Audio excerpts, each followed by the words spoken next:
All right, what up though, everybody? Sorry for being a little tardy. It is Good Friday. We've been doing what we do. So thank you for tuning in today. We have our special guest, Mr. Ponce Clay of Claw. I'm sorry, Clay Law PLLC or however that goes. PLC. Okay, all the same. I Just had too roll. many letters. You My got bad. PLC and PLLC. You'll explain later. All right. All right, we're just gonna go with Clay Law. Keep it simple. Perfect. All right.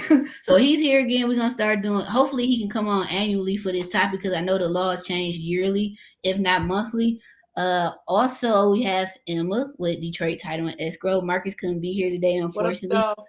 Yep. Right. What up, though? And this is today's topic. Is Michigan. What is it? Michigan squatter rights and eviction laws. Actually, some new laws because I don't know if y'all in the social media world been seeing all the ads if you in Detroit for the new eviction stuff they trying to do as far as what everybody who can afford an attorney can get an attorney, which I personally don't agree with because that's like a very touchy thing. So first a couple church announcements. We have Detroit Real Estate Weekend, August 4th through the 7th here in Detroit. We have a VIP package which includes your hotel stay at the Aloft David Whitney. We kind of upgraded our hotel this year. So you like right in the middle of everything. You got the Nike store right there. You got Comerica Park for Field, all type of food, like you right in the middle of like the whole thing. So we wanted to change it up this year and change it to a different location so y'all can see another side of downtown Detroit. So I put the link in the comment section and in the description box so you can purchase your ticket. Any of y'all got any upcoming events, things to do, people to see? No, I do not. I actually took 90 days off, so I guess it's time to get back at it. I You think know. everybody took the first like I normally take off the first month or two, but like dealing with my mom and stuff, I was like the first quarter of the year I'm taking Yeah. off every year. Mhm. Yeah. I had to take the first quarter. I had to kind of just regroup, man. So, now it's Yeah, time to jump back on it and get back at it. So stay tuned. got Yep. that What right. about you, Ponce? Well, for me, it's been I am lightening my load, but I forecasted the second quarter, so I've been kind of restricting some of my calendar for the months of May and June and July. Mm-hmm. Uh, Restricting the calendar. Currently wrapping up. Law firm was hired by the city of Detroit, not just me, but other ones, to actually handle, as we just talked about, representing unrepresented tenants. I still Oh, represent landlords, but specifically for those ARPA funds and that Sarah fund stuff, because Lakeshore Legal and the other legal services, specifically in 36th District in Detroit, they didn't have the capacity. So the city of wow. Detroit is using some of that fund to hire, quote unquote, us to then do the representing so-called unrepresented folks as they go through the Sarah process. And that in itself, it's been interesting. It's good to see the other side of it. I can tell you one of the first things, and I'll turn it over. One of the first things I always hit when I'm right there on the computer, I look to see if there's certificate of occupancy or if they're registered, right? Mm-hmm. So that's that's like, and in some cases, as it relates to you, Emma, they'll say I own the property. I said send me a recorded deed because I don't see nothing right here. And That so, part. hey, so I've heard some judges say, hey, it's the cost of doing business. If you're in the course of Yep. doing business, you better have your stuff together. And so that's how I'm. But then at the same time, I turn around to my client when we're not with the other parties, and I go, you on some bullshit. But they Yeah. doing it. They Yeah. out here own it. I'm telling you, they are on it. Yep. Yeah. So in response to that, Ponce, today I get a text from a Bellin with the Working Families Coalition, which is one of the big support groups for that law that they trying to get passed. So she sent me this long book. I'm like, first of all, how did you get my number? They like, well, you a registered voter. I'm like, all right. So me, I had time today, right? So I'm Right. arguing with this person in the text. So they send this long text. We need to demand funding for the right to counsel order that gives Detroiters advocates and keep them in their homes. Text Skip to end the conversation. Can you join me in emailing the mayor today to make sure we pass the right to counsel order? So I was like, some of these people are facing eviction because they chose not to pay rent. They went to Miami, they went to Las Vegas, they went to Atlanta every other weekend when they got all that COVID money from 2020 to damn near the end of 2021. So miss Yeah. me with that, right? So then Yeah. they say, well, people are working, they don't earn enough. Even $15 an hour doesn't cover living expenses anywhere in the U.S. A right to counsel orders would give those facing eviction a chance for fair representation in court. And I got to pull up the other one. And then I was like, well, that's more of an education issue. That has nothing to do with that. Your education determines how much money you make. And the more you can do, the more knowledgeable you are, the more money you can make. That's what I've always been told. So that's why I went and got an engineering degree, because you're going to get some bread.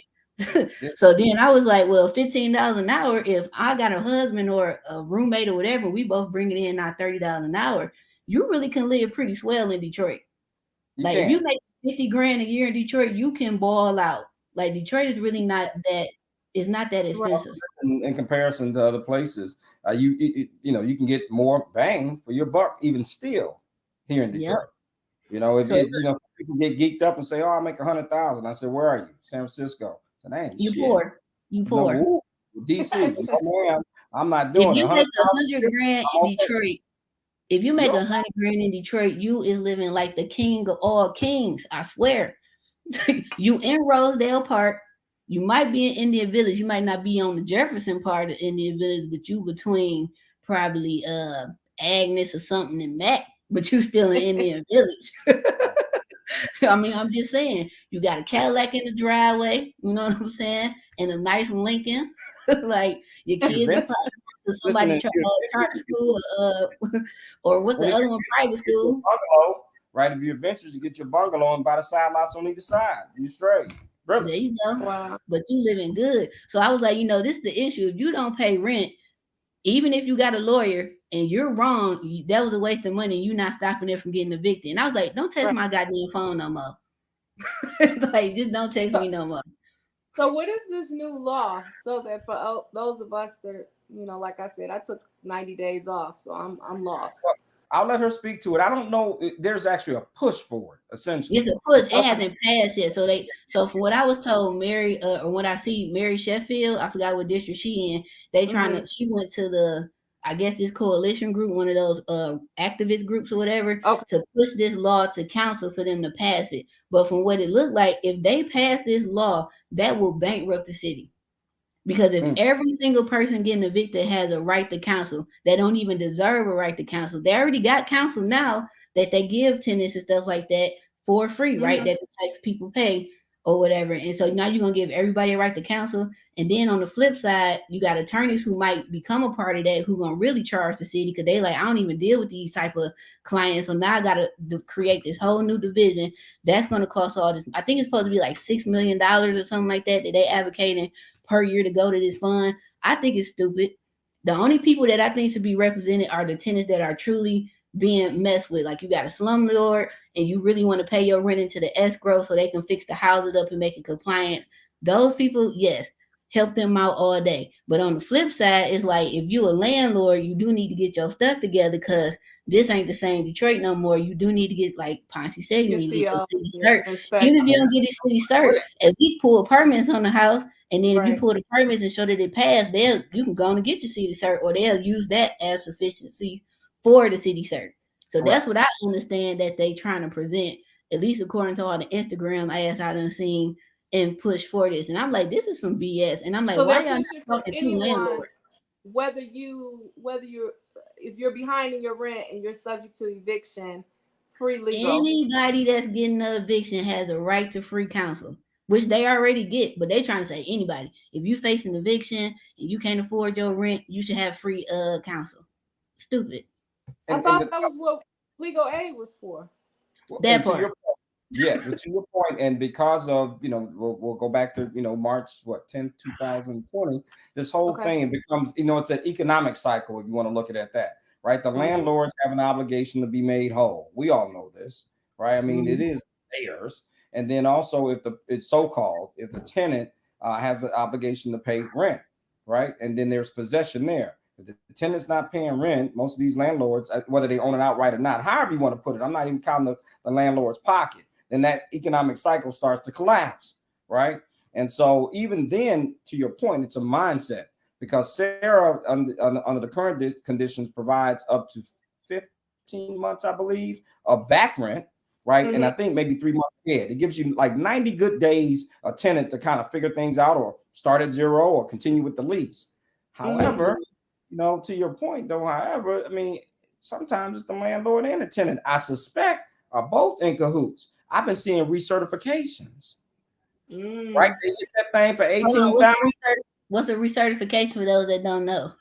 Well, recertification is you get your so-called benefits under Sarah, where you got 13 months worth of rent. Let's use $1,000 paid for plus 3,000 a head, right? And then at the end of that 90 days, you stop paying. They, do the eviction again. We wait about 6 or 7 months. Now we're throwing in because the congressional money is not being spent fast enough. So now we're throwing in DTE, a voucher. We're throwing in internet, a voucher. If you have water as well. So it's in some cases. Hold on, wait a minute. How is the money not being spent fast enough? I mean, well, to your point, we were kind of building the bridge as we go. And by the way, and I'll try to find the link. Now, watch this. If you're on a land contract or even your mortgage, go to the state of Michigan. They set a set of funds aside for that. If as a result of the criteria, things have happened through COVID, they're up to the grant is up to $25,000. Bruh. So you got all this stuff. You know what else? A lot of people, they trying to get the city to give all taxpayers back their money for being overtaxed. Because that's really what kind of pushed the foreclosure prices. We couldn't afford to do it. Right, but what they are doing is they waiving people property taxes. So like the taxes on my mother's house, we don't have to pay it as long as it stays in our family. So every other year, I just got to keep reapplying. So they sent the letter. Right. So I applied in August 2020 and then it got approved. They just sent the letter like, okay, you got to reapply. No problem. I done sent this junk to so many people. Nobody has filled it out. And that's the other issue. Ponce just announced all these programs, of course, that we just finding out about. But let's say people know about it. They don't want to fill out the paperwork. Correct. Even with the Sarah program, a lot of people like Marcus, I know he do the Sarah program with a lot of his landlords, but he do the paperwork and just be like, hey, sign this. I'm trying to help you. Like, that's I don't understand. One of the guys, again, economically, that helps, right? Because we have some people that know how to do it. He I can't speak for him, but not allegedly, the representation is we all got to connect the dots here, right? So it's in his best interest as far as his client to make sure that moves along. And a lot of times, at least my experience has been with people like Marcus, their tenants are fair folks. Some of them just kind of don't get it. They're not trying to get over. And so it's kind of cool in that sense when you see things working. Everybody's kind of giving a little bit to include the court. It's beneficial for both sides. Mm-hmm. Yeah. But y'all know what I really think about to happen here? Detroit or Metro Detroit, Southeastern, we had one of the largest population of everybody that ain't black, right? So that's the Polish, all the Syrian people that's here. What y'all think gonna happen with them Ukraine people? They coming right over here because we got a big population here in Hamtramck, Banglatown, and all these other little neighborhoods in Detroit. What I think gonna happen is that it's about to be even harder for us to find applicable like housing for us to rent. Because with all them coming here, these government programs is about to be even better than Section 8. I done applied for one for my little house over there on the coast. If y'all gonna give me up to $2,000 a month for a 2-bedroom, 700 square foot house, and I furnish that bad boy, who you think I'm about to rent to for the next 5 years? And then y'all gonna pay me for a year up front? Listen, when you said, and believe me, I didn't know you had a spot on the coast. But when you were saying that, I said they're gonna go to Brightmoor. They'll take them little frame houses that we go on. Forget that. They're gonna take them frame houses, put a little wood on them, got water running, electricity. Yep. And then you got to think, Brightmoor got all that land. They just gonna build up a neighborhood for them, just like they do in Troy and all these other suburban cities. They gonna basic ass aluminum houses. Yeah. Check this out. They doing 3D printing in Detroit. The pilot is gonna be in 4214, which is my zip code, Island View. Mr. is giving the pilot program $150,000 towards, I think it costs $300 something just to see if 3D printing housing will work in Detroit, because we got bad weather and stuff, so that's what they got to figure out. So they're gonna do one pilot house. If it works, it's OV. It's a wrap. Educate me. I've read it before, but I don't know what it is. What is 3D printing? So 3D printing, like when they when you go get your t-shirts made and they do them like with the higher end stuff. What is that, like stitching? It's kind of like that, but they really bring this big stupid ass machine to the site and make a motherfucking house in like a week. That bitch is done. It's faster than stick build. It's faster than modular housing. It's faster than anything. Anything. That junk is like just. I send y'all some links. The junk is all on YouTube because they doing it like in Cali. Doing that in right now. They done did it in Cali, I think, and I forgot some other. I got a video on my phone I'm gonna post that really break it down. But the shit dope as hell. So all this year I've been focused on getting certain certificates. Cause when Big Daddy Biden bring all this $100 million to the state of Michigan, because we need adequate housing for these Ukrainian refugees, they gonna have to build some houses. And Denson construction I am familiar with gonna be on all the goddamn locks. Housing, right? Infill housing. Is that what that's called? Like we got the whole blocks that are prairies, and that's infill housing. They probably won't even they probably be on a slab. They probably won't have basement. Ain't gonna be no basement. It's gonna be on the slab with a crawl space. Got it. Ain't gonna be no basement. Gonna be real quick to the point and simple. Yep, because this is what I would do in a perfect world. I buy all them lots in Brightmoor from April 1st to November 1st. All I'm doing is my site clearing, my grading, and you about to see an ass load of slabs from goddamn Schoolcraft all the way to Finkel, all the way to Telegraph. You're gonna see slab. So when the winter come, all I'm doing is setting my house on top. Boom. So by that whole next summer, I got 100 houses up ready to go, ready to rent. Gotcha. Like that's what I would do. And you said it's funding. Well, it's not funding for that right now because they're doing the pilot program. Well, that's for the 3D housing, but it's funded right now for them Syrian refugees. They got over 200 people that's been living in hotels since they got over here in November because they can't find adequate housing for them because the landlord houses are slumlords and they don't have no city certificates because you got to submit your city certification to even get in the program. The cost are going to be in that program. And then I reached out to the program the other day and I was like, hey, how much would y'all pay me more in rent if I furnish this house? I can go on Facebook Marketplace and get a house full of furniture for under $2,000. Mm-hmm. You know what I'm saying? Like, and then I'm gonna go pick it up. I got a truck. I'm good at negotiating or whatever. So I'm like, if I do that, what y'all gonna pay me? Because I'm thinking if I'm a refugee, all I got is the clothes on my back. Yeah, you need bed, everything. You need everything. I had that most set up like an Airbnb. You get one pack of Tide Pods. You get one Dawn dish detergent. Like that. I can't understand you right now. but y'all, I'm thinking though. That's how I'm thinking. I'm like, if they don't have that and I provide that, you gonna pay me for that. I ain't gonna get off topic because that could be a whole nother topic with all the damn homeless people we got here, and we starting to do subsidized housing for others. But anyway, let's stay on topic with what I agree with that too, Emma. That's the thing, though. And that's what I keep telling people. Detroit is at the lowest rate it's ever been for Black home ownership. When we used to be 80-90% homeowners in Detroit, now I think it's like 40 or 50-something%. That is crazy. Especially when we have one of the lowest housing prices in the country. When you could have went and bought a house for $10,000. Here's the problem with some of that. You just hit on a few things that we all should know about that we don't. And it goes back to bringing awareness, education. And what I talk about, some people don't know where to get this information, so we may have to take it to them. You're talking about it's an application or it's a program out there where if you're a City of Detroit resident and you qualify in certain areas, you can get your taxes abated. Who knew about that? Nobody. So so we and that will save people from losing their property if they knew that these type of programs were available for them. Some of them may not know how to fill out the damn application. But you know what, Emma? I think if people still knew, they still wouldn't do it. That's the sad. I really don't. A few might. Let's say I send it to 100 people. I'm gonna say 10 people gonna do it. Maybe they don't think it's my own. I send it to my own family and friends. Ain't nobody did it yet. Maybe they don't think it's real. Maybe they think it's a joke. Maybe they think.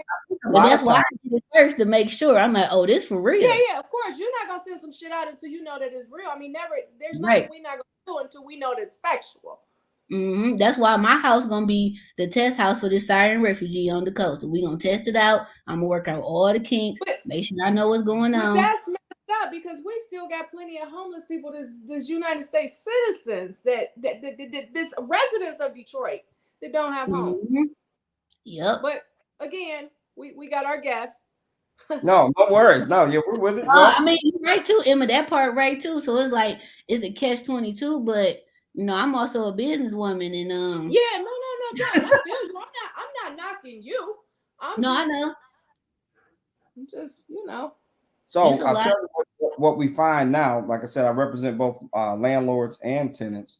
I'll start off first with the landlord or the owner, and I'll share with you some of the things that I find sometimes in the wild, wild west out here while trying to educate, frankly, the owners. One of the things I found the other day, just some examples that the folks that are, and I'll use 36th District or the District Court or the People's Court for those that are not here in Michigan that are watching the broadcast. One of the first things I do before I take a client on is I say, show me that you own it, that you have an interest in it, right? A legitimate interest, that you have standing in it.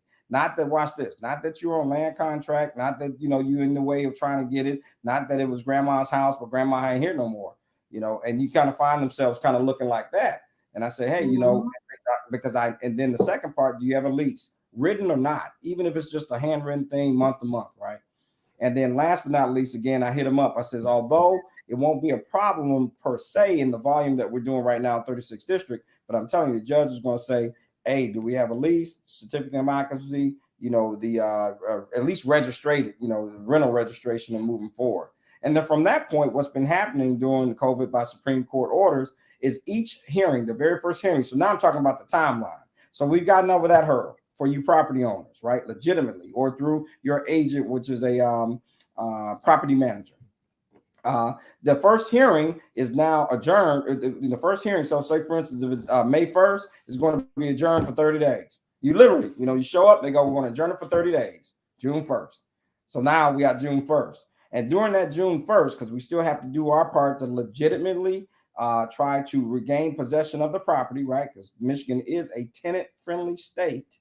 Yeah. Tenant-friendly state. You got to walk this line. At that time, I'm counseling and I'm also managing my client at that time, going, give them cash for keys. And they say, what do you mean? I'm not giving no cash for keys. I said, well, whatever it is, the rent that you're not getting paid now, plus what you're paying me, right? This is going to take about 90 days. This is a business. If you give them $250 and they say, okay, cool, literally, I said, right, just say, I am voluntarily giving up my keys, and that's their receipt. Take a picture of it, give it to me. I send it to the court. We good. It stops, right? But if you want to kind of get caught up in your business feelings, you'll pay for it. You're putting bad money behind good money, right? You pay way more than $250. Correct. That too. So sometimes I shape it like this. I say, what if they're legitimately going somewhere else? What is their deposit? Pay right? that. Pay the deposit. However you want to call it. Pay for a moving truck. Pay the moving car. Like that. So I try to get them to think a little differently, even though they're already, I get it, pissed off and they're not even getting rent. But now at this point, they don't even want money back. They just want possession. Right. And for those that try to do non-payment of rent, if they're not doing right now the Sarah things, I said, okay, you can do this if you want to and get a judgment, but nothing from nothing leaves nothing right now. And you still got to pay me my legal fees. Absolutely, most definitely, right? So and so still out. You're still on the right. ass end. Right. So, and this is not the majority. Well, it is the majority, but that's where I see a lot coming in from the owner side. I'm managing expectations, trying to do transactions so you can legally regain possession of your property and move on, right? And just move on. Of course, if the tenant is kind of collectible, then we can go to non-payment because we can try to get a judgment after that. And also what I tell them too, just because you got a piece of paper that says, yes, you owe me, now you got to find it. You got to get it. That's a totally different thing. So that's mine. I'm sure. I've read your product, so how you have. So then now let's put on the other side here. We get tenants. So let me tell you, I don't have a sappy heart. I understand what's going on. And they, first thing they do is it's mold. You don't know how many times I hear it's mold. Okay, fine. So what I do with the tenant sometimes, depending on what it is for them, I go, do you want to be there? They go, no. I said, well, leave then. I do the same thing, right? Why we got to go through all of this? And most times they're not paying. I'm being paid, by contract. By the city. Yeah, to represent them. And I said, you can say it was nice and groovy and in 30 days turn it over. But a lot of them understand. Word is out on the street now. They know the timeline, right? They know the timeline. I mean, I'm sorry to interrupt, but if they're unhappy, why don't they leave? Yeah, I'll flip it on the other side. Somebody in their ear, because sometimes I say, where you coming from with that? They'll use certain phrases and stuff that I'll be like, hey, other lawyers and title specialists and construction specialists I know don't use those. You pulling that out there. What you been doing? Reading? This ain't a game. A lot of times they don't have skin in the game because they ain't paying. So I was like, this is not a game. And then once they do what they think is something that holds water, I quickly go back to them. Listen, as long as they're going through this process, they don't need a reason. See, a lot of times they'll think that the property manager needs a reason. So they don't need a reason at all. The lease is expired or whatever, and they want the property back. And you're not paying. The lease is expired. You're Absolutely. not paying. And there it is. You're out And of so, contract. Importance of home ownership, then you can do what you want. Just like a landlord can cancel your lease at any moment if you got a pet and the lease say no pets. or if you're doing all this, even though, you know, and it says right there, don't do all that and firing up, or if you're causing some type of obvious destruction or drug use. You know, What things about like tenant? If you sign a lease and saying it's just going to be, for instance, you and your 2 kids, and all of a sudden your old man that moved in and all this type of stuff, is that a violation? Yep. It's a legal theory. It could be a violation, but that gets touchy. And so I probably would advise my client, if they were the property owner, I said, well, you and I might know that's the case, but that's not what we're going to put before the court. Okay. We're going to put something that's a little bit more tangible. We can see it, you know, late payment, that kind of stuff. You know, I mean, because again, we still live here in the blackest city in the United States, right? Mm-hmm. And there have been times that I've swayed the court, and I said, there's a mom here, and I said, it's a black mother and 3 kids here. Yes, she hadn't paid a million years, but it's now November. There's a mother here and 3 kids, and it's cold. Right. That's right. It's cold. And so I try to work something. So I play it depending on which side of the Rubik's Cube I'm in. I mean, I can go both. I'm telling you right now, Ponce, if I'm that landlord, me and you gonna have at it, because I don't give a fuck if it's cold. It was warm when you wasn't paying the bills. So you when you was in Vegas, are you saying it was warm when they was in Vegas? Yeah, because I'm petty. I'm going to all your social media because everybody talk shit and they put all their stuff out there. I'm like, was you broke when you was on this trip? Understood. I got you. And of course, you know, I maintain the responsibilities that I have to have whoever I'm representing, and I don't let the two cross sometimes. But sometimes what I do, because we do a lot of this in Zoom, is I go to a breakout room, and then we got the landlord, I got my client. I said, let's talk. Yeah, I said we can go back in here and look like Judge Judy if you want to. Let's work something out, right? And then I end up kind of telling them, well, here's, you know, and I show my hand. I say, well, when we get back in there, Mr. and Mrs. Landlord, I'm gonna say this again. You got no certificate of occupancy? Oh, I see some blank tickets. Oh, you don't have all this. Oh, you know, we can call inspection right now. You know, some folks get right and hit BC'd up, and the inspectors show up. I said, but you know, that's just what we're doing here. And then I'm turning to my client, going, you know, you want some bullshit. Okay, I'm gonna try to work them for at least 35 days. You can get 30 good days. And then I remind them before COVID and when COVID is over, by the letter of the law, it's 10 days. When you get a notice, it's 10 days. I said, now I tell you what's going on right now. You're going to get a standard 30 right now in Detroit, just cause. But understand what's happening here. And the only thing we're really doing is kicking the can down the road. So now, so to your point, now we're going to get back into the theories of things. The reason why this ordinance is being proposed, because a lot of times it depends on who the bad actor is, right? They don't have a person that's kind of knowledgeable, at least in the basic things. And before you know it, and it's most likely a lot of times the head of the household is a lady in this case. She's upset, you know, she's all over the place, legitimately, right? Because this is her home. And the landlord is telling her all kind of things that are really kind of illegal, right? So they're really being constructively evicted. Right? But has she paid? No. Thank you, Emma. That part. Where's my money? I mean, I get it. I'm sensitive to the situation, but it's like, that's how I got played with my very first tenant. I'm all being nice and stuff, and then I'm letting her partial pay me. I will never do that again. That first tenant ruined it for everybody. I don't give a damn. No, where's my money? Especially if I look at your kids and everybody got on the new J's. Where's my rent?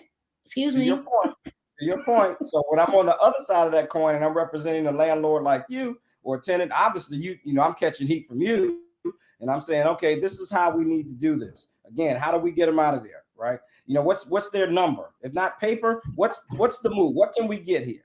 And we try to fashion something. But to your point, Emma, nothing from nothing leave nothing. And then when all is settled, I usually turn back to the landlord and say, you need to filter the people you put in here a little bit better. Because once they got possession, you paying, again, a business case. You're paying all of this time, energy, and effort to try to get nothing just to get your spot back. Right. So you do like me and hit them tax returns. So how many months technically, do they have to be behind? I mean, do they have to be behind to be considered squatters or on the Okay, on let the me big? yeah, thanks so much. And allow me to define, and I had it here. I wanted to kind of give some idea. I know we use the terms, but I kind of want to define the difference between and give a little history lesson, I guess, background between a trespasser and a squatter. So a Okay. trespass, if you allow me real quick. Go ahead. Yep. Trespass is when somebody, and it's a criminal thing. You got criminal and you got civil. So a trespass is when a person enters upon your land or the house, in this case, without permission, after you've asked them to leave or given them a trespass warning. Like literally, like, it can be your homies. Hey, you're not supposed to be here. You're walking across my grass. That's trespass. A squatter is a person that does that with the intent of taking up residence in that property without the permission, or they don't have legal rights to the property. So that is a squatter. If so dealing with the squatter part, squatters, again, Michigan is very let me get back to where I am. Michigan is very tenant friendly. Now this may sound counterintuitive. Walk with me. Just walk with me here. If you live on your block and there's an absent owner and the house next to you is falling apart, everybody else's house is nice and everything, and I decide to move in with me and my family, cut the grass. Listen, don't have any interest in it, meaning no legal interest whatsoever. Sat up there and I looked at it. I move in, I get the lights turned on, I start getting mail there, and I live as if it's mine. Counterintuitively, you would say, whoa, you can't do that. But for those that live on the other side, I'd rather have them living there doing that than people throwing dead bodies and doing drugs out of that house. You see? You follow me? And so with that being said, and it's an old legal theory, it's almost, we would rather have land and property activated, as long as it's activated consistent with everybody else.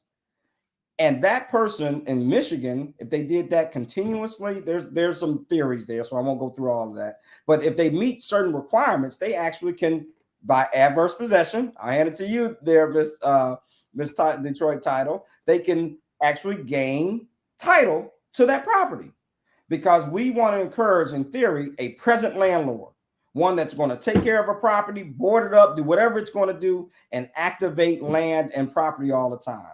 So in some respects, squatting, I won't say is encouraged, but I do remember back in the 80s when folks used to, go in them bungalows, clean that bad boy up, because the property owner was long gone and wasn't looking. Remember when they was like, turn the lights out, last one in Detroit?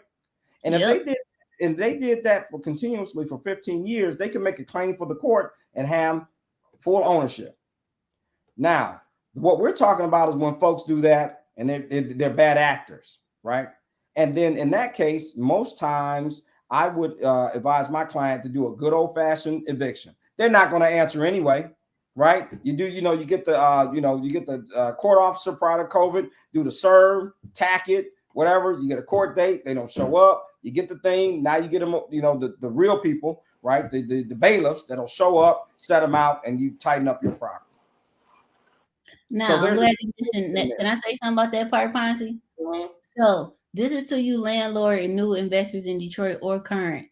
It is highly suggested that you have insurance on your house and fire protection right before you start this eviction process. Because these tenants are very petty, and you will come and your junk will be burnt to a crisp. I've seen cement in the sinks. Right, cement down the pipe. Yep, they'll put cement down your plumbing pipes. Now you got to replace all your plumbing, open up your walls, all that good stuff. So get you some insurance. I'm just not saying it always happens, but you get a little bit that be a little froggy. Just letting you know. Was a replacement structural coverage at least? Something has something. Yeah, but for sure has some fire protection. You could get is replacement coverage for the structural fire and act of God's. Mm-hmm.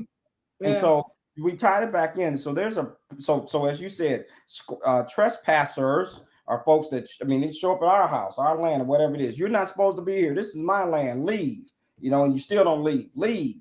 Call the police. I got a trespasser hanging out in my backyard, or trying to get them, just making it simplistic. Squatting, someone that then has no either legal interest or with an intent to stay there. to come in to occupy that structure.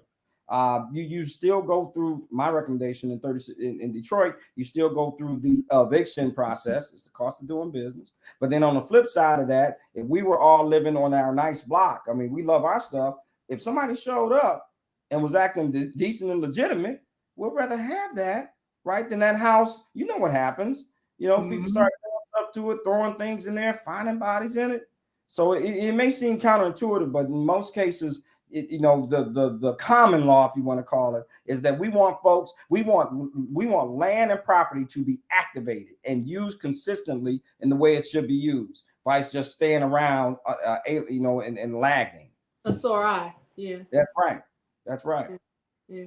So what's the average turn time for an eviction right now with everything that you just identified? I know you threw out almost 35 days right off the bat. But it sounds like maybe I've been telling landlords, I tell them, I said, let's go with 4 months. Wow. Honest to goodness. They say why? Okay, so April 1st, I'll file it. I'll get a date, say April 26th. When I show up on April 26th, then the next date will be in May. We show up in May, even if the folks did show up or didn't, and we go, okay, you got 30 days to get out. Now that's June. They don't leave.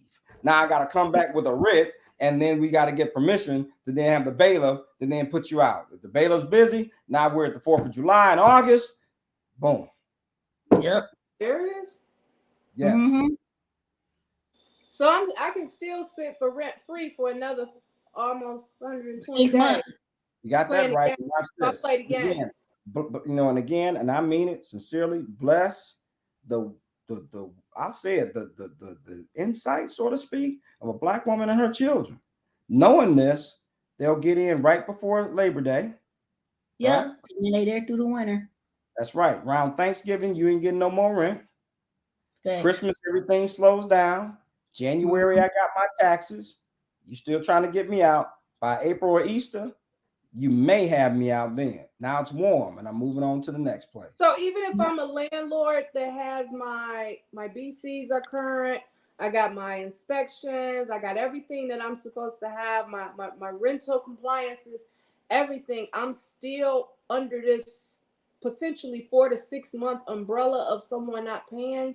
Only because of the way the docket and so many people that are in the court right now. Yes, that's what's going on now. That's yes. So you got to think, Emma, everybody that's getting evicted now is a lot of them COVID people who aren't paying. So they backed up from that. Courts are behind too. Yeah. I mean, yeah, and so much so they, but let me tell you, 36th district has the busiest docket, and they know how to do it well. But what they got, I'm telling you, they're efficient. Specifically in the landlord-tenant area, those 4 now, actually a 5th, judges are compassionate. I've seen them do it, but they also make sure that people's rights are protected, to include also landlords, right? They call it. They've seen it. They call it. They're compassionate about it, but then they move things along, and we're just a part of that spectrum, though, we're part of that spectrum. And then if you are doing Sarah assistance, now we're dealing with the caseworker that has to process the payments and that stuff. And that's ad norm. Yep. So in the example Ponce gave, those are the people I always talk about that are professional tenants. They know the game. They know the system. So like he said, they going to come in around Labor Day, October. You ain't going to see no more money till maybe February. So now these aren't Section 8 folks, right? These regular folks. Section 8, you ain't got them problems because they don't want to lose. Right. That's what for our audience. Right. These aren't Section 8 folks. These are or subsidized housing. Correct. They're not subsidized because that's government and federal funds, and there are a few more things in there. I would have to brush up on that. Yeah, but no, it's okay. You don't have to. I'm just trying to define the difference between our renters. Yeah. So in my mistakes, you gotta definitely screen your tenants. If they move a lot, that's a huge red flag. That's a big red flag. If they move a lot, they ain't got no utilities in their name. Like all they need to be in their name the day they get them keys. Like show me your proof of that, or they not moving in. Wow. I had a few other lessons learned that I found too when I use this on both sides. If I'm representing a landlord, sometimes what I try to do is if we convert it to what's called a judgment by hearing, where it just says all occupants and it's no longer a person's name, and you say, well, why would I want to do that? Then there's not an eviction on you, right? There's not an of eviction. And so if you're going somewhere else, whether you're going to do it It's again, not over your head as a negative. that's right. Yeah. That's right. And so I use that as a bargaining chip sometimes. Okay. You know, sometimes it helps. Again, because you know, I believe it may help me as a tenant who ain't paid, but it doesn't help the next landlord that may be of course it doesn't. A victim. I mean, a victim. I mean, I'm just saying. I mean, I get it. You use it as a bargaining tool, but it's like it's shielding what I actually have done and I've been doing. This is how I've been getting through the system. Professional tenant. My question to you, and maybe I missed it, you said that the city has brought your firm, and a few other firms on to help with these cases. Is this what Asia was referring to? Whereas the city is pushing for the free legal assistance, or is this something different? This is something different, and of course I don't want to misquote it, so I'm gonna pull it up here real quick. It's called the Detroit Landlord Tenant Legal Council. So in effect, it's doing what she's talking about, right? If you show up there, you know, so specifically, it's the city of Detroit. I'll tell you what it is. They put it on their website. They were seeking qualified attorneys willing to serve as Detroit Landlord Tenant Legal Counsel, representing Detroit residents in eviction proceedings. At the time, there were 4 landlord-tenant judges in 36th District, hearing over 40 to 70 cases. The initial hearings was via Zoom and all those things I just spoke to you about. Generally, before COVID or when the throughput was manageable, it was places like Lakeshore. It was nonprofit legal aid that would normally help these folks. As you can imagine, again, pandemic, and those things became overwhelming. And so, yes, in effect, that's what it is right now. Okay. But what Asia's talking about is that the city council is talking about or an ordinance where it becomes now a requirement, right? Because once these SARA funds weren't out, then my contract ends and all that kind of stuff too, right? Okay. So that's the thought process. And I put a link in one of the chat, but it says right here again, because I don't want to misquote it in the article. In the comment thing. Let me see if I can do that. Or text it to me and I'll put it in there. Okay, I put it in the private chat. You should see it there. I put 2 of them there. We got a private chat? Oh, I see it. Got a private chat. Fancy. And I don't think I was able to put it in the regular chat. I was trying to see. So yeah, but I put legal to come through and find the private chat. Yeah, so I put it there, so then our host can decide. You know, frankly, if she wants to put it out. She didn't even know we had a private chat. No. We got a private chat, and it say right here, private chat. So to answer your question, Emma, in effect, that's what we're doing already. However, there's a move afoot in an article that I did the link in March 9, 2022, where the city council, specifically President Mary Sheffield and other council members, are considering codifying this in an ordinance. Would it be a mandatory thing? Yes. So right now, I think it personally gonna bankrupt the city though, along with everything else. So right now it's just it's funding through SARA and the other programs, but it was just there wasn't enough legal support there, so they had to bring in additional attorneys and judges and whatnot. But if we turn it into an ordinance, it'll be something that's available for any tenants that's going through an eviction process. Right. They will automatically be assigned an attorney, and the cost will be covered by the city. That's what the concept is. Where money comes from, taxes, city, somebody. Yeah. But Ponce, I got a question though. So if they pass this ordinance, and you know, like you said, when you first go to court, and then the tenant may or may not show up, and they done pay for this tenant, and the tenant don't come, do they still got to pay? Is they gonna put that on the tenant? You know what I'm saying? Like that can get real bad because the tenants ain't coming to court. I concur. I don't know. Again, you know, I'm thinking there's got there's got to be something on the tenant as far as cost. I can't imagine everything's going to be covered under the city if the tenant isn't doing their part. I mean, if you're just giving it to me, why the hell should I show up? I mean, Well, it's that's I mean, like, that makes sense to us, Emma, but that's that ordinance they trying to pass to where it's saying everybody can get, that's being evicted has a right to counsel, free counsel. it's got to be some black and white in there. I just can't imagine that it's free counsel without you as a tenant being held to some sort of standards. I would hope, but I don't know. But if it's on the ballot, is there a proposal? Is there a proposal of this ordinance that we can read? I mean, obviously not now. I'm just curious. I don't have one. I don't know. I just been seeing the Instagram ads about it. That's how I found out. But social media can take some shit and twist it and make it be something that, I'm sure. I could be wrong, but I can't imagine that they're just going to lay the plateau for the tenants and there's no fallback if the tenant, you don't do A, B, C, and D. There's no skin in the game. To your point. It should be.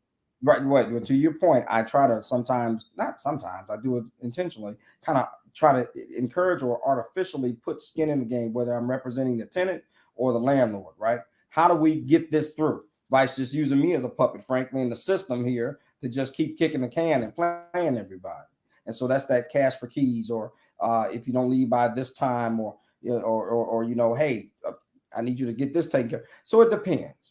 But to your point, but that's artificial. That's right there one time, and then they move on to the next, right? Right. Now, I know we're shifting gears a little bit, but I have to ask this because it's still on the same topic that we're discussing.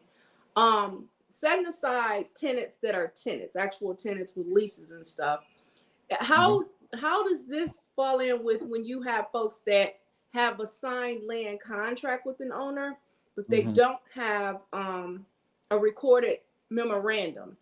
So they think they're in a bona fide land contract. But because as a purchaser, land contract purchaser, they don't fully understand everything that comes with an actual land contract purchase. So the one key component that's missed is recording the memorandum to solidify their purchaser's interest. Then they get behind. If a memorandum isn't recorded, are they considered a tenant? Or, and I know it's a gray area, and I don't know how much you can answer that. But does it fall in with what we're talking about right now, to the extent of how do you get them out if they're not paying and there's no memorandum? You know what I'm saying?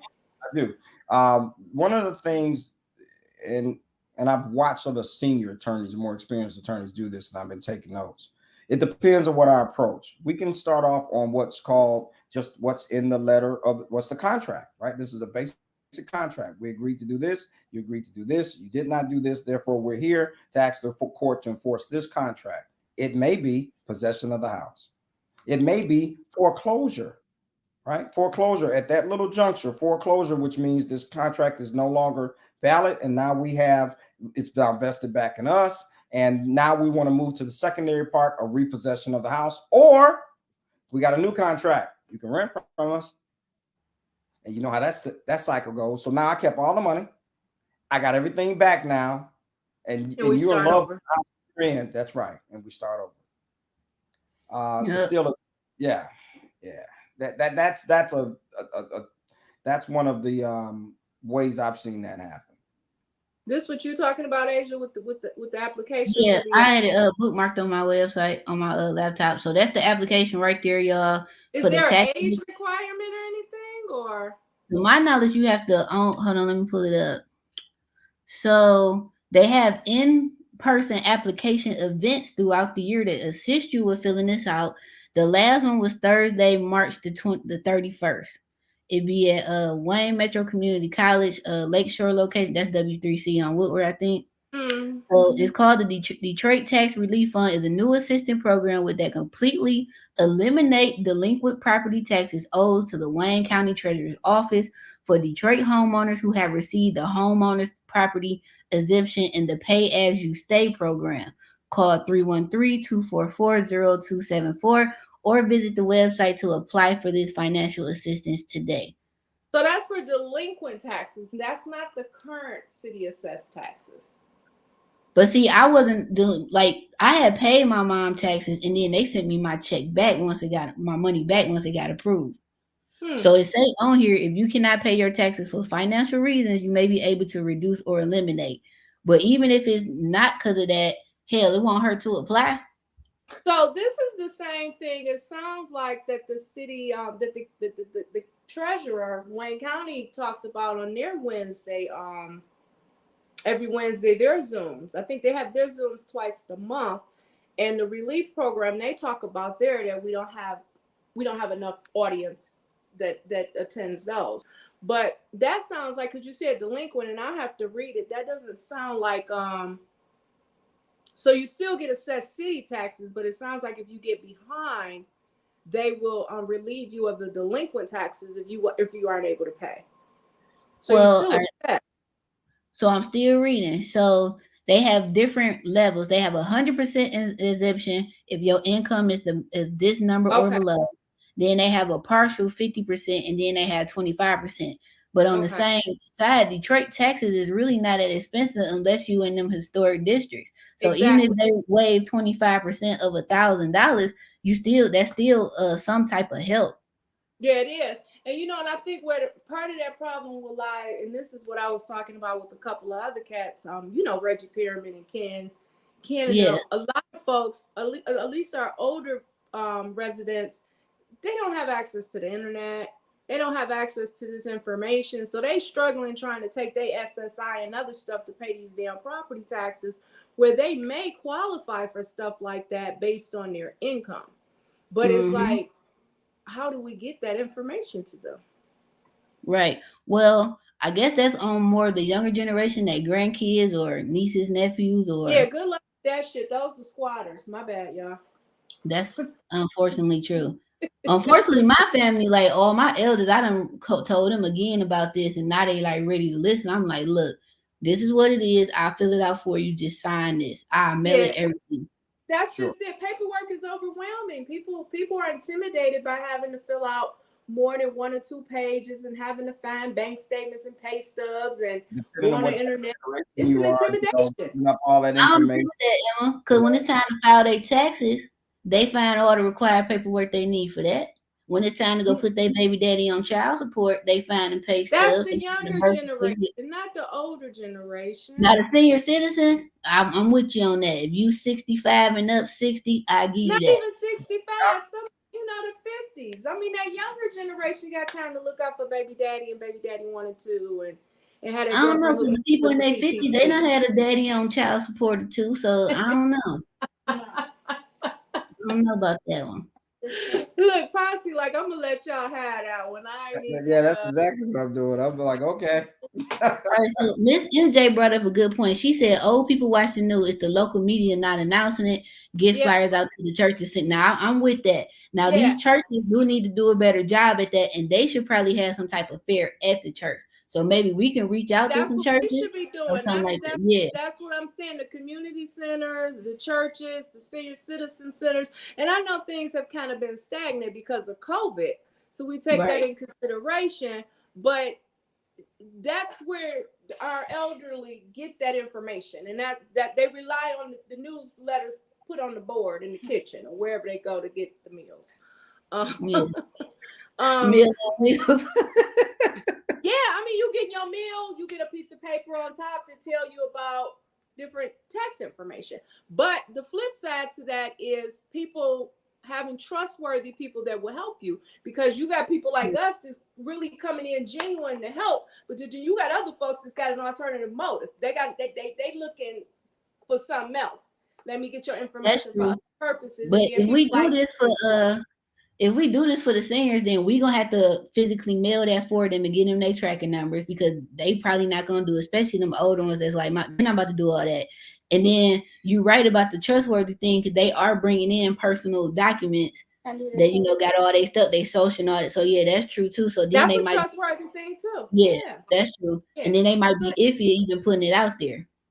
Yeah, so it's a lot of reasons probably why it hasn't happened. And there's only so much that we can extend and offer services for. I'm all for we do a fair or something, but it's challenging. It's challenging, but yet it's unfortunate. Someone said, maybe we can talk to the because I do like the new city council that I'm starting to see. We starting to see people more in our age bracket that's tech savvy that actually care and give a damn about stuff. So maybe I can reach out to some of them that I know, and maybe these certain districts can start having like some type of class or like a fair. And then we go up there and explain it because we gonna talk to them how we talking on here, straight to the point. You know, them other people gonna be all bourgeois and they gonna Yeah, talk in anybody gonna even for terms. that? No, you know, and we gonna respect it. They grandmama, and it is what it Right, is. You know. right. How Now often we do should you, probably do that though. I think that'd be a dope event. Posse? How often do you find yourself in situations where you have to maybe work with the landlord and you evicting someone elderly and you know that it's a jammed Oh, up situation, but it's like, I've I been mean, very fortunate that I can take it or leave it. If it's not consistent with my personal philosophy and my professional philosophy of lawyering, I would not be a toy or a gadget and somebody doing some shit like that. okay, Period. okay. I mean, I'm just curious. I ain't trying to put Why? you, No, Because you you know, let no, the I, money not move you, Ponce. yeah. So, but I understand what you're saying. Yeah. Sometimes, again, I have to be able to sleep at night, right? And so, Yep. if I might even find myself hypothetically asking her or him, do they have family? I mean, I always ask them, are you a veteran? Right. And so what we talk about, I start informing them about other programs. I said, did yes, you know about yes. this? Did you know about this? And I may connect back with the landlord and say, this is not like Section 8, but it's a veteran voucher. But in the same note, I need you to get this rail here. Again, Mm-hmm. cost of doing business. I need you to do X, Y, and Z. And so I am a solution-oriented type of person Okay. and lawyer. There's not always, what the color of law says. It's, these are my people too, right? And so, yeah. I was just gonna add on to that, Ponce. The sad part of what you just said is a lot of these seniors, I don't know what happened in their family, but they don't have nobody that look like I look out like Ponce and them met my great aunt and uncle. I look out for my folks. They know if I call Asia, it's gonna get handled. I don't put food on the porch during COVID, paper towels, all that stuff. They ain't even gotta ask me. I just know I don't want y'all out here. And I know if my mama was here, she'd have an attitude because I'm Right. taking care Right. of other But that's people not like how I'm she taking care of her. raised you. Right. Right. She would have an attitude because my mom was kind of a jealous person. Cause like if I do stuff for my auntie and stuff and I ain't do it for her, oh, it was a big deal. I'm like, where Ponce go? So on the flip side, you got people that's elderly who don't have family that they can really reach out to. Cause some stuff I be saying, I be like, where's your family? Where's your daughter, son, niece, Mm-hmm. nephew, somebody like, and that's probably the flip side. That's the sad part about it. Yeah. Which comes back to a lot of this damn paperwork and taxes and other things, and elderly get behind and they dealings, and they just don't know they need that help. Yeah, And you or they ain't got probably nobody they can ask that they trust in the family that ain't gonna go tell all their business. and we feed Just it want to back encourage. also into what we speak about maintaining and the preservation of generational wealth. And for folks that are watching this, please, and I'm not taking over from our host, You just for good?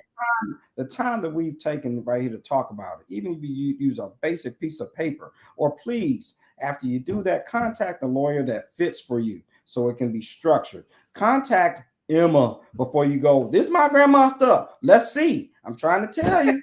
I'm trying to tell you. I mean, there have been many times, and this is not a self-broadcast, that I go, get a title search. What does that mean? I say, I don't know. I'm not a title person. Call Emma's company. She'll know what you're talking about. Call so we can see what ground rule, what is first. I said, Facts. that'll be the best X amount, whatever you paid for that before we start this process. I'm telling you. I said, that's ground Mm-hmm. rule. I don't care what granny said or granddaddy said. And he kept saying, we found out he never got the taxes cleared.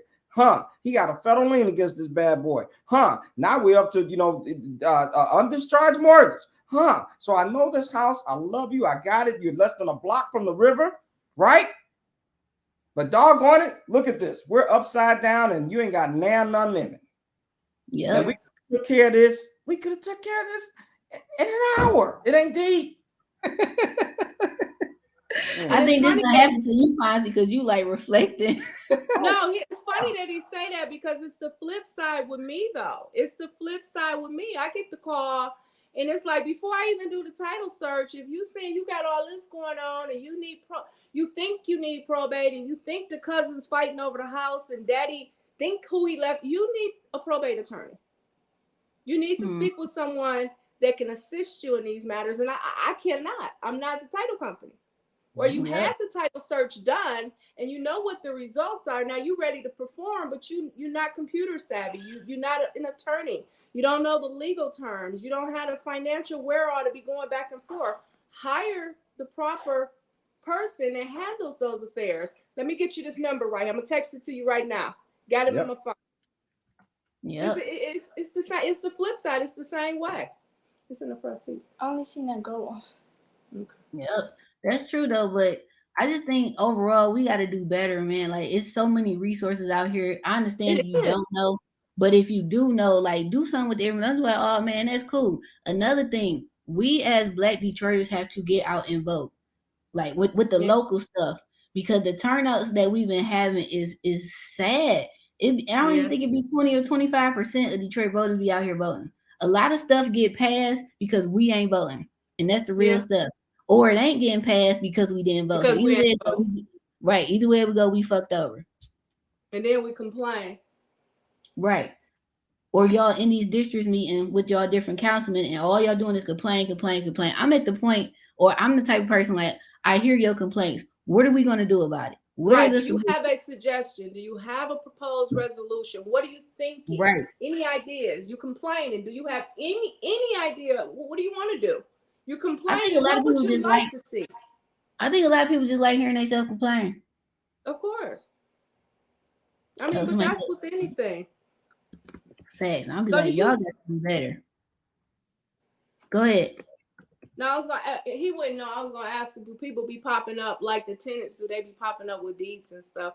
But I guess that would be a moot But watch point. when they do that, because you've taught me well, and I don't have the access you have. I can quickly go clack, clack, clack, clack, and go, this is crazy. This is nuts. Again, I'm not going to be a pawn in this, or yeah. So yeah, they come up with some stuff like that. Do they really? But I don't front them. I just be like, okay, and I just don't even go. It's like, nah. Yeah. In fact, I'll give you this one scenario just happened this week, because we're doing everything via Zoom. You can show up at Zoom and not show your face because you called in. So I'm texting going, hey, are you on Zoom? They go, who are you? Why, so-called, they're right here on Zoom. So basically somebody's perpetrating a fraud. It's not the person who said it is appearing. Oh, goodness so gracious. Of course I had to do what I had to do, right? Listen, I worked too hard for my license, and I am not going to put a fraud on the court. But folks listen, the word is in the streets. They get it. I'm telling you. So afterwards, I'm talking to folks, and I'm going, again, in some notes, I almost go, man, my culture, my people, we will figure it out. Yeah. Wow. We will figure it out. Damn. Figure it out. So in the Zoom was. So now you know what I have them do? I say, show me your ID. Yeah, you're gonna show me something. You're gonna FaceTime me. I need to see that thing look just like you. You almost got me. Wow. That's crazy. Creative. Yeah. Crazy. But that's taking advantage of why. That's taking advantage of why we set up the Zoom court appointments and things in the first place, because it was for a bigger cause, obviously COVID, and still trying to make things happen over the last couple of years. And now they done found a way to get around that. I love it. I can't make it up. I love my people because we so creative. But if we took that same energy and applied it to positive things, oh my God, we would be so amazing. Trump tight. That's crazy. All right, let me see. Questions we got. Now, let me scroll up. Well, the one on the screen that said, how do you expect someone tax returns? I could let Ponce explain that more in detail, but my attorney had everything. I know they have to file some type of paper by November 1st or a certain date in November, but all I know is I got a check, so I was happy. There it is. We just leaned forward for you. Yep. But that your fellow counsel will lean forward. Yep, and I went after everybody on the list, everybody over 18 about to get their taxes. And the cool thing about that, having gone through that, when you go through it once, you know what to collect now coming up, because you know how to tap them without even having to run after them no more. Yep. Yeah. Oh, that first tenant. Oh, that black woman of God, that black beauty queen. Because I'm trying to stop saying the B word. Yeah, I learned a lot with her. Won't happen again. I don't want to hear nothing.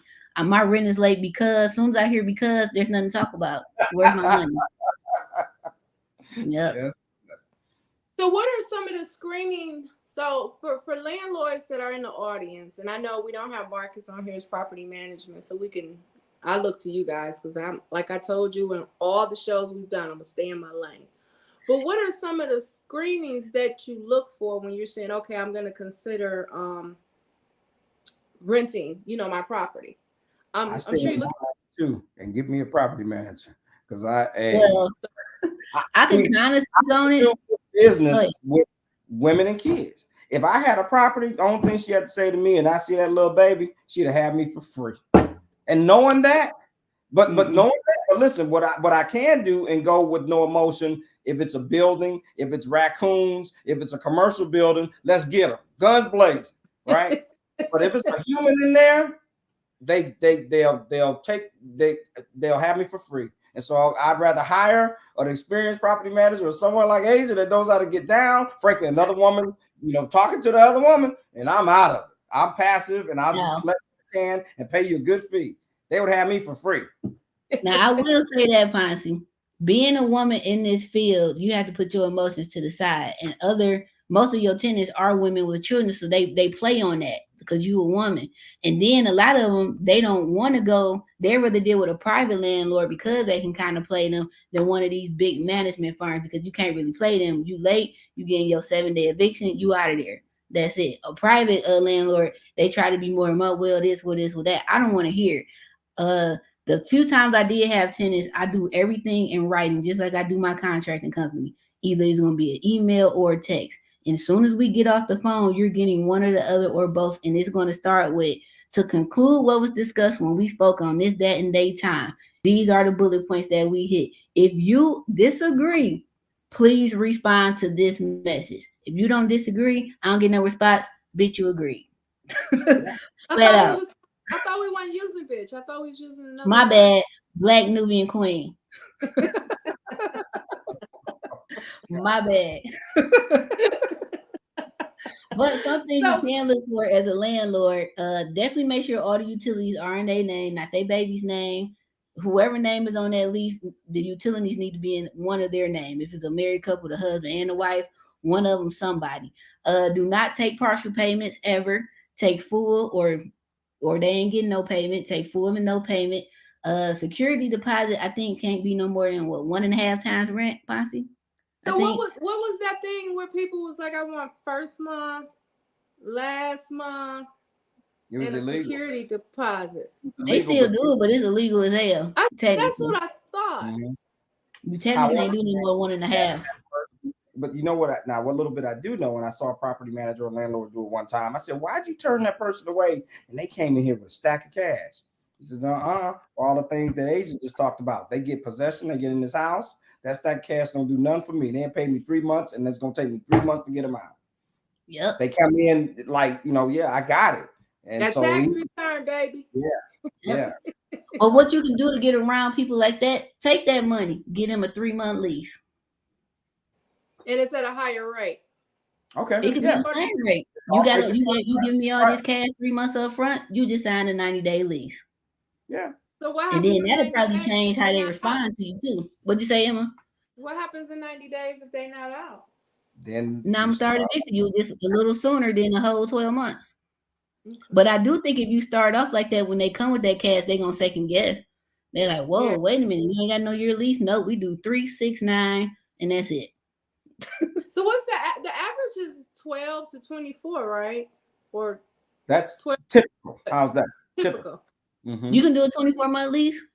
Yeah. Anything, a contract is that. We both agree, right? Mm-hmm. Yeah. On the commercial side, it's generally 3 to 5 years. Yeah, 3 to 5. Mm-hmm. Yeah, you can learn something every day.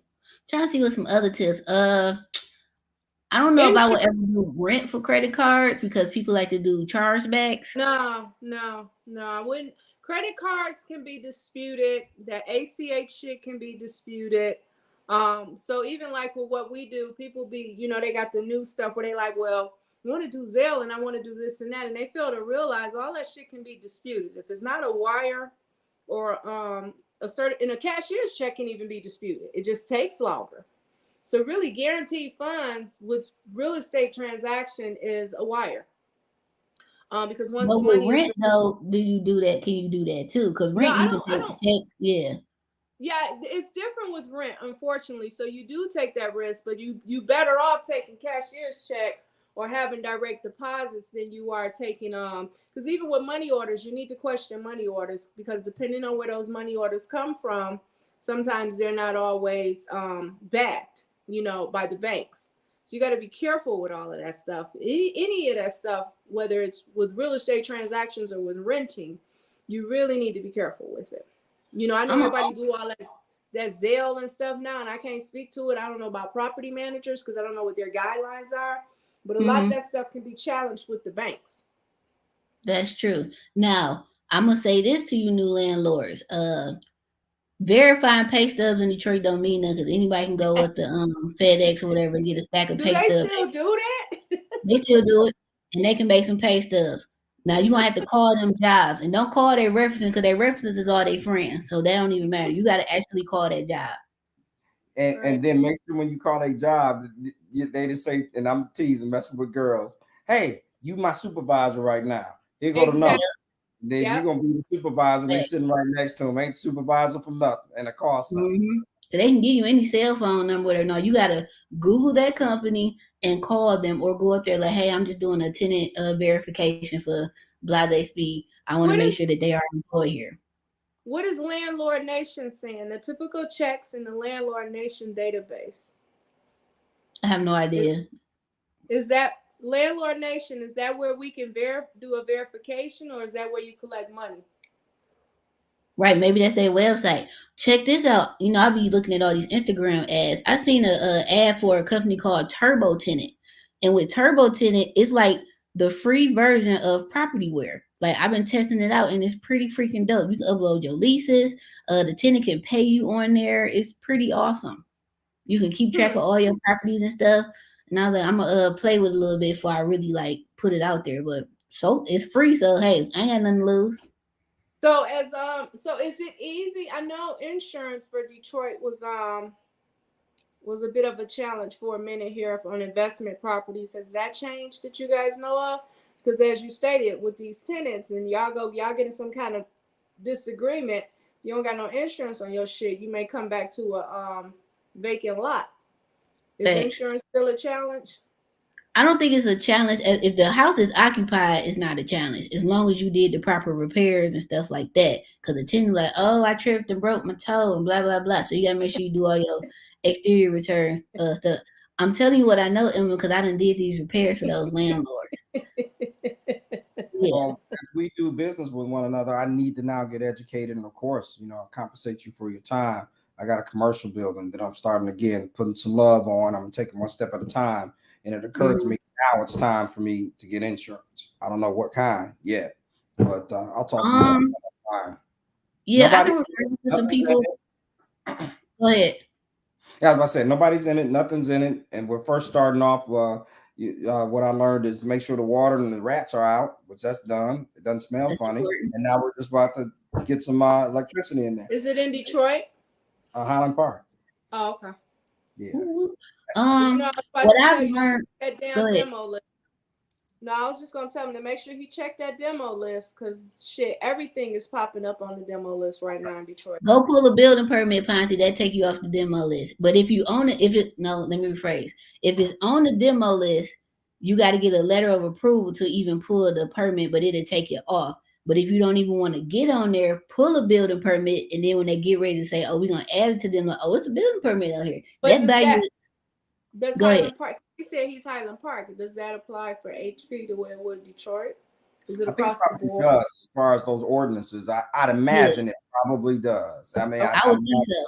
Yeah, because if they see a building permit, that at least buys you a year. Because a Detroit building permit, you can extend up to I think 2 or 3 years. Okay. Or even if the building permit get closed out, they'll see that it was one pool and they'll reach out to you because they did that for me on Big Red. They'll call and say what's going on. Yeah, like, hey, what's going on? I'd be like, I'm broke. I ran out of bread. That's what's going on. But I'm gonna come back and start when I get some more bread. And they be like, all right, cool. Now I won't hear nothing for 6 more months. Like that's what happened. I ran out of money. What you talking about? Oh, they said you have a good heart, Ponce. You do, Ponce. You do. but I tell you, they see me coming sometime.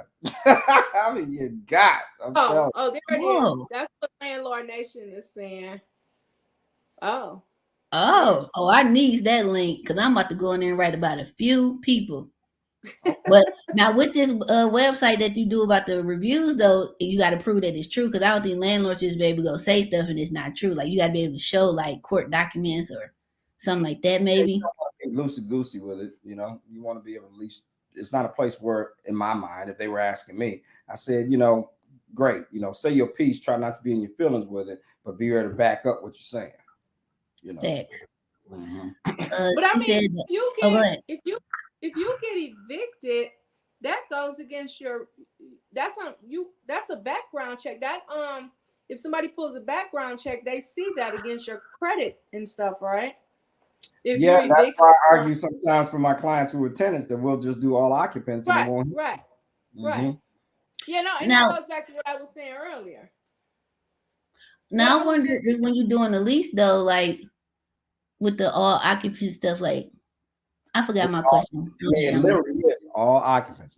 Their name's nowhere on there. It's all occupants. Have a move out date. All ALL. I had a question, but I forgot it. Anyway, she said the home insurance doesn't cover fire protection. No, you have to ask for fire protection, just like you have to ask for flood protection here. Because if you just say home insurance, you got to tell your agent this is what I need cover on, and then they'll provide you. Unless you have, wouldn't you think if you got a good freaking agent, they should know the product that you need? If you say I'm doing an investment or this is going to be a rental property. I mean, I'm not saying don't ask, but the presumption is hopefully if you got a good damn agent, like we know our product, somebody called me, I'm gonna be like, what you trying to do? Okay, you need this, this, and this. I'm not gonna just give you what the hell you asked for when you don't even know what you want. You think you know what you want. That's why you hired me as a specialist. But I mean, I agree. I would think so because if they're familiar with that, but then again, you have to, even if they don't say it, you have to read your policy.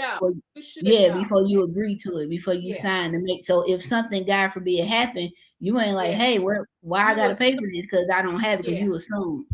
Yeah, so you should know your homework. So you're right. I'm taking it for granted that everybody. Yeah, you right. Question for you, Ponce. Do you serve Inkster? Yes. Yep. Somebody said there was a landlord in a Detroit group bragging about how a tenant was supposed to move and they didn't move or pay rent for April. When the tenants weren't home, he ended up the house. I mean, where he I don't disagree with what the landlord did. Did he trespass? Did the landlord trespass? Exactly. So where the landlord messed up with one, he shouldn't have said nothing about nothing to nobody. Both of y'all talking. This is good. All right, hold on. So this is what I think, Ponce. Then I'm gonna let Ponce correct me on the legal side. So this is what I think as a Detroiter. So I don't see nothing wrong with it to an extent. But where the landlord messed up, you done told everybody what you did, dummy. So even if you delete it, it's there forever and people can screenshot. Emma's right. Now you're trespassing because I don't think you can just physically go into the house unless it's to the point where I've been reaching out to you to do some type of repairs. You're not responding. I went in there to fix it, right? Okay, Ponce nodding, so I think I'm right so far. I mean, I ain't mad at it. I know some landlord that done went and took the hot water tank and furnace out the house so the tenant to leave. I know some landlords that done went and took all the windows out the house so the tenant to leave. If that's what you gotta do to get them out. And I'm gonna tap you 3 times the amount. Facts. Now the only hard part about that is the tenant has to prove that it was actually the landlord that came and took the stuff out the house, because those landlords that I know did it, they ain't on Facebook bragging about it. So he trespassed. All right, Ponce, give us the legal perspective. Now, Ponce, you tell the legal way. Don't listen to me. No. You just communicated exactly. That's why I was just doing this. Okay. We can get down and believe me, in a scenario like this, and I will say scenario, I'm gonna bookend it with scenario and hypo. The first thing I thought to myself is I want to see what kind of assets the landlord got, because I'm about to tag him. Especially if it's in Detroit. And remember, I told you all the landlord tenant, let me just make it plain. All the landlord tenant judges in 36th district are Black women. Okay. You do something like that if you want to. All right. Yep. I'm coming in. Now, here's the deal. By the time, and even if they have an attorney, by the time I just broke it down the way you just did, we're settling up anyways. And my client already got a number. You hear me? And so now I'm talking back to the tenant going, I know you're all over the place. This is what's happening. No need to go. We can settle this thing up real quick. Where you stand, where you want to stay, what this costs. You know, so that's how I'm doing it. That's how I'm getting down. Because that's straight up that and a lot more. I won't even bore you with all the details. But the way that just went, the way you rattled it off, that was what was going on the checklist in my head. But that's stupid. The background to see if they got money. I don't understand with all these law shows out here, and every time I don't went to court, the first thing they tell me, don't post nothing on social media about nothing that's in pertaining to this case, or if you feel that it's in pertaining to this case that could jeopardize you. Even though you might be in the right, don't post like the lawsuits I'm about to have for them subs that Ponce about to help me on. I ain't said nothing about nothing for the last 3 years. Well, he or she, I want to presume he or she, whoever this landlord is, didn't give an address. They didn't give a name. I also think that the person that they did this to doesn't have any resolve, and sometimes they don't. So sometimes it's like, I need you to come along with me if you want me to help you. A lot of times they're like, whatever, I'm taking care of these kids. I just moved in on somewhere on the side of town, whatever, I'm straight. Even if they had that right, and that right was and they have a remedy. I mean, again, when it comes back to the time and effort, they're going, I gotta work tonight. I gotta make my kids are settled, and you know what? F off on them. So then I kind of gotta get out of my professional feelings and back up, because I can't be more thirstier than you about this process. Because that's like, once again, the Black Nubian Queen, right? Did I want to go in there and throw all her stuff out real, North End style? Yes, the hell I did. Did my daddy encourage me to go do that? Yes, he did. He was like, you want me to come up there to the D with my pistol? I'm like, Pops, appreciate it. We're going to let the law handle this. Because I know if I step foot on that property, she could use that against me. I don't know if she got ring camera in the house. It's all bad. So I'm going to just let the law handle it. When she was texting me, emailing me, all type of crazy stuff, cussing me out, calling me everything but my name, I want to respond? Yes, I did. All I did was screenshot, send it right to that attorney. Because a lot of people lose because they ruin it themselves and they can't shut up, especially women, because we are emotional and we don't know when to shut up sometimes. And that's just with law in general. It ain't got nothing to do with tennis and stuff. A lot of women ruin their stuff because they just talk too damn much. And they get into their emotions and their feelings and stuff like that. But do I be wanting to respond? Oh, yeah, I be over here furious, but I'm just like, no, I'm sending it to the attorney. And I won in court and I got her taxes. Wow. I don't know what somebody say. I don't own. This was awesome, though. Yeah, I have to, if you don't mind, as always, I appreciate you allowing me to share your space. I always get educated more and more. And frankly, thank you for allowing me to, be in a broader space with your audience. I appreciate it, Ponce. Thank you for coming on. Thank you, Emma, for coming on. We've been at this, a year and a half almost, I think. Yeah. Yes. So we got to have you come on at least once a year, Ponce, especially around this time because it's tax time and, like you said, this eviction time. So. Well, for those, I think someone asked, and if it's okay, if they'd like to contact me, I'm on the social media platforms, right? Or yeah, I put it in the description box, but y'all can go ahead and say y'all information too. Sure, Clay Law, and that's I'll use it out Clay Law PLC, Papa Lima Charlie.com. I'm also on Instagram at Clay Law PLC, and just Google my name, frankly, Ponce D Clay, and you'll be able to contact me.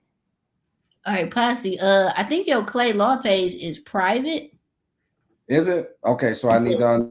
Yeah, you need to make that public. Unless you posted stuff on there that the public don't need to see. I don't know. No, but I'm not doing that at all. Yeah.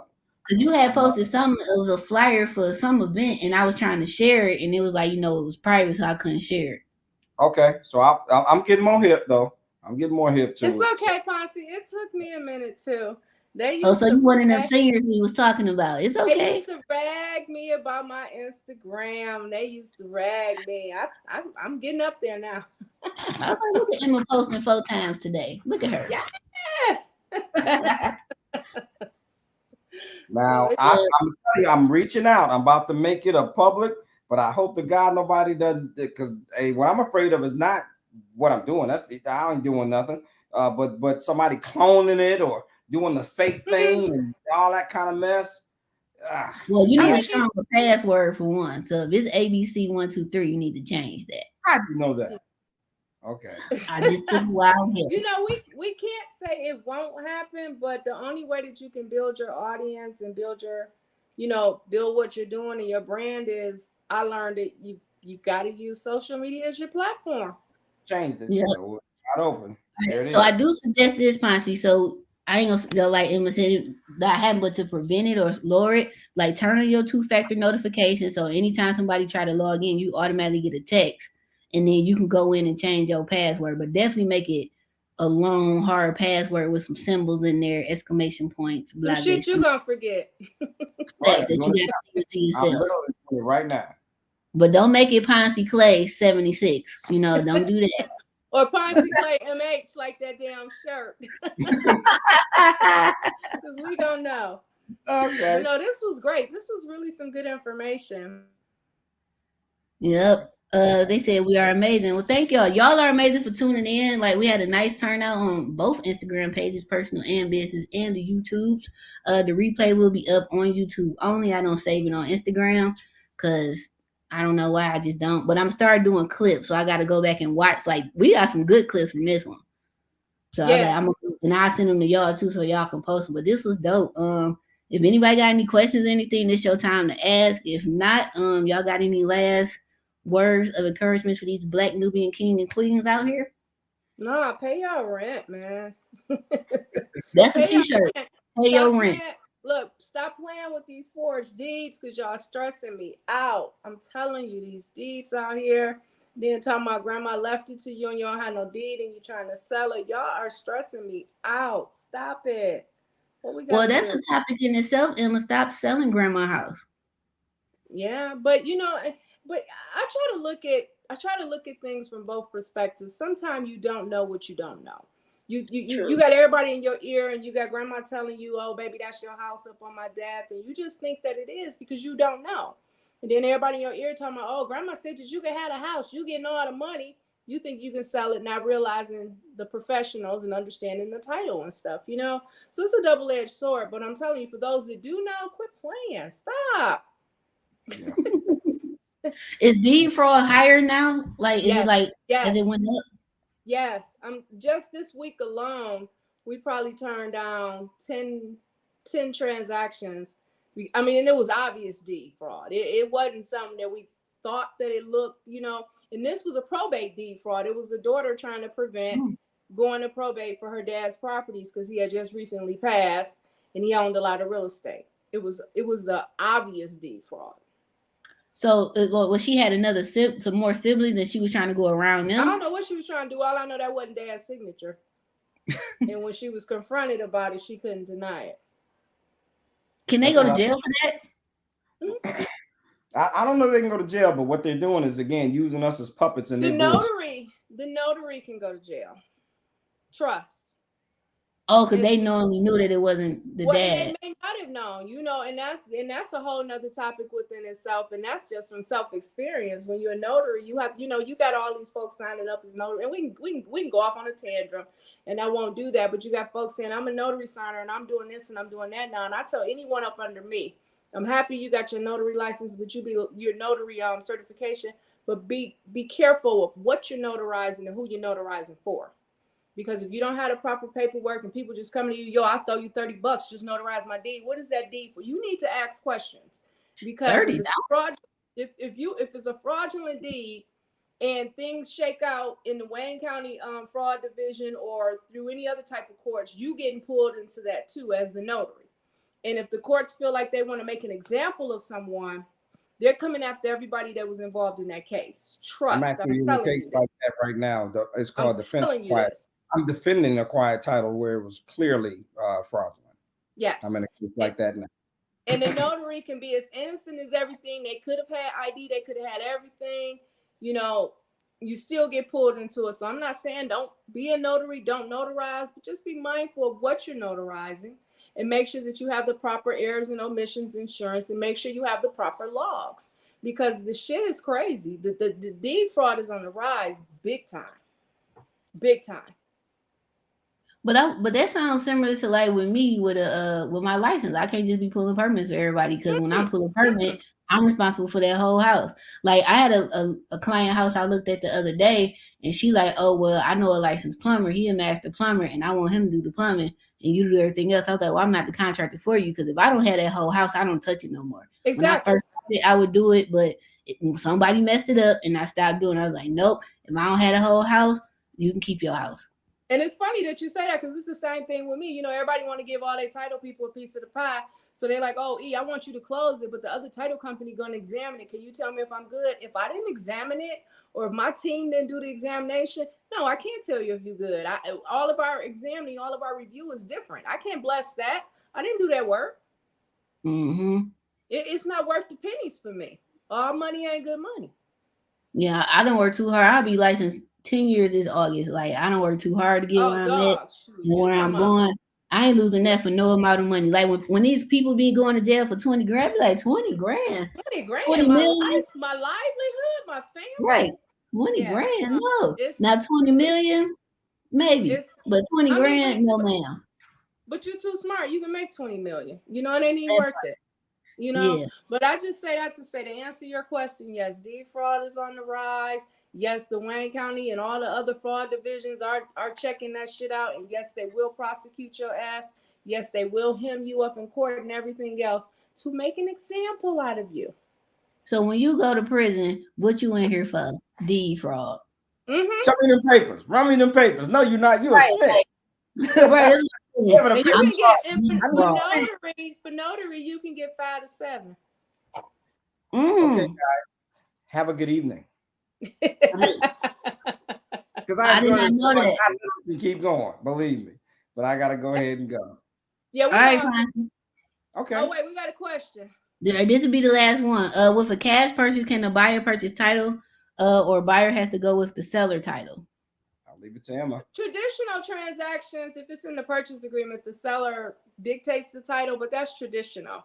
The buyer can choose their own title company because only one title company. And if the buyer got the cash and the seller really want to close, the buyer can say, yo, I want to go with my title company. So you're absolutely right. With my anything can be negotiated.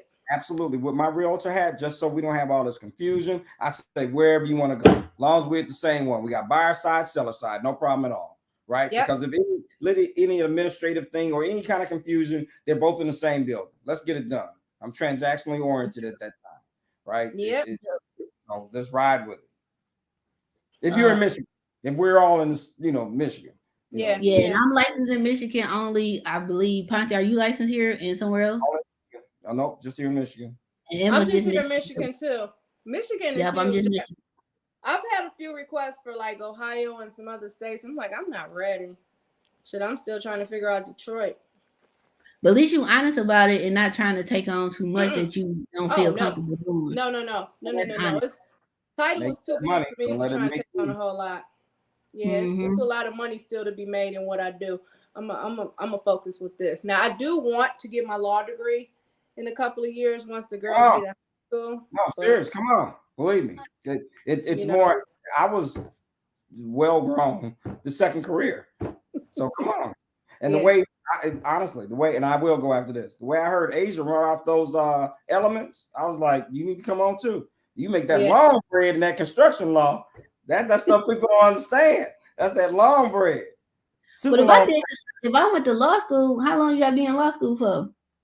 3 years, 4 maybe, 3 good years. If you just put your nose down to it and bust it out, you can do it. Just bust it out. You already know what you know. I mean, it's believe me, the way you rattled that analysis off, and I'm not just bull jiving you. I was like, okay, that's why I didn't say anything. I really just come on as a consultant. I done been out of school too long. The reason I said is because every time I turn around, I'm being called and I'm like, okay, I'm explaining some shit to you that your attorney should have been explaining to you, but I'm not making that bread he or she making. Let me go and change my damn field. Well, I think you should, and you'll find yourself extremely valuable in that. First, when I used to hear you rattle stuff off, I went online. I was like, I think she's an attorney. She's probably in the title field. I was like, I think she's an attorney. I went to try to look in the database, and I was like, And if you were in Georgia, where there are closing attorneys, not just title companies, it's a double edge. Yeah. All right, guys, have a good evening. All right. We appreciate you. Thank you, sir. Likewise. Do this. All right, thank you, Ponce. All right, y'all. Well, I guess them all the questions. Disclaimer. He is an attorney, so a lot of stuff we were saying were just all hypothetical before anybody come on here with that. So, just a disclaimer. We are not making suggestions. We're just giving you our experiences and putting it out there for you to decide. But as far as the guy who wrote that and did that on Facebook, I don't think that was smart. Yeah, or no. or lady, I don't know. But somebody said I've been out of school 38 years, 3 kids, and it's I ain't even got all that, and I'm like, I don't know about going. I go get certifications, but school, Yeah, I don't know. it was something I wanted to do anyways before I even just landed in real estate. So, but now it just, it makes sense. But the girl's got to be at least in high school. So I'm Yeah. still looking at 2 years. If We'll anything, see. I thought about going to get my PE. Now I might do that because if I get my PE, then I'm going back on that highway under my own company and getting Okay. $1,000 an hour to be an inspector. Now the one Now I thing that do that. I am looking in is getting registered with the state of Michigan so I can do the Con Ed classes and they actually get credit for them as Credit, realtors. yeah. So I'm in and the that's process of doing that for the builder's license. oh, okay.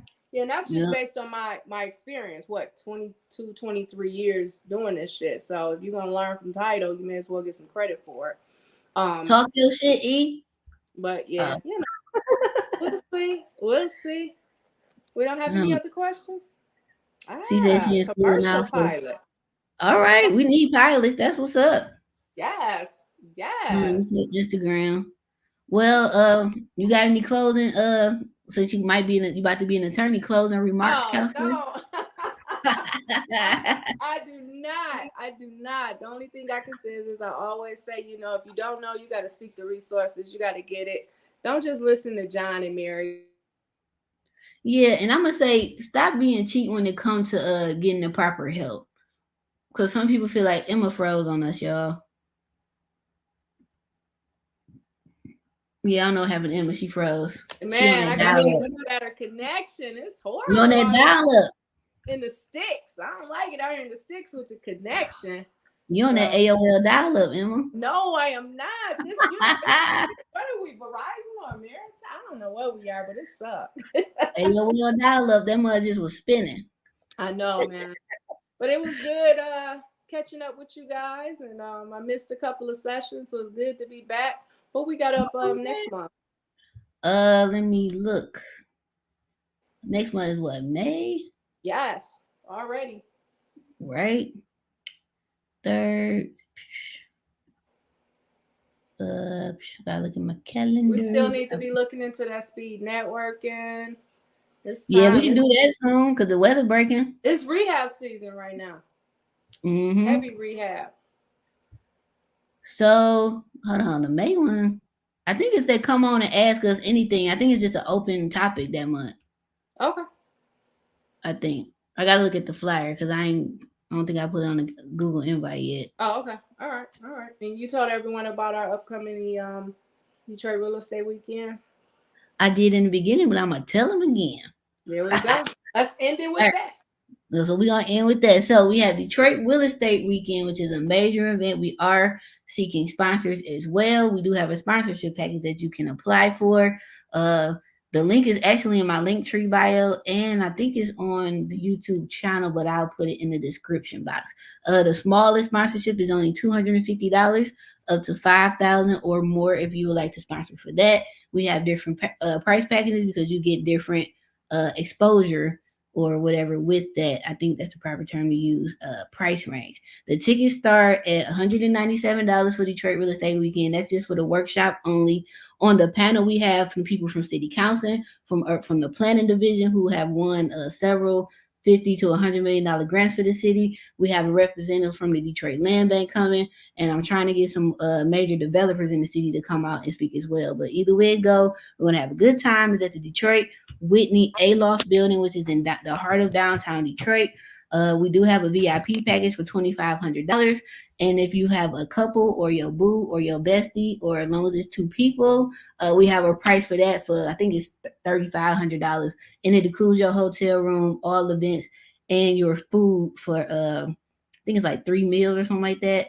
Because Thursday is the VIP, like the meet and greet. We're gonna have a lot of big city people in there, city council people, people on the development board will be attending, and so much more. We got some people from out of state coming, some big Instagram influencers / real estate investors and house flippers that I'm personally friends with. They're coming out as well. So for all y'all on social media world, stay tuned because I'll start posting the flyers and stuff sometime for May for that. I think that's it. The VIP. Yep. So the link is in the description box. I put it in the comments as well. When the tickets is gone, they gone because we have limited seating. I think VIP is only 10 or 15 tickets for that. So once it's gone, it's gone. And I think that's it. Thank y'all for all tuning in. Thank y'all for coming on, asking questions. For everybody that sent the Cash App donation, thank you very, very much. Thank you, Emma, for always coming on, being my friend, and being an awesome title person. Thank you, Ponce, for coming on, for also being my friend and also attorney and real estate broker. And thank y'all for coming in, tuning in, and for being interested in Detroit real estate market. Hope y'all have a good evening. Deuces. Deuces. Take care.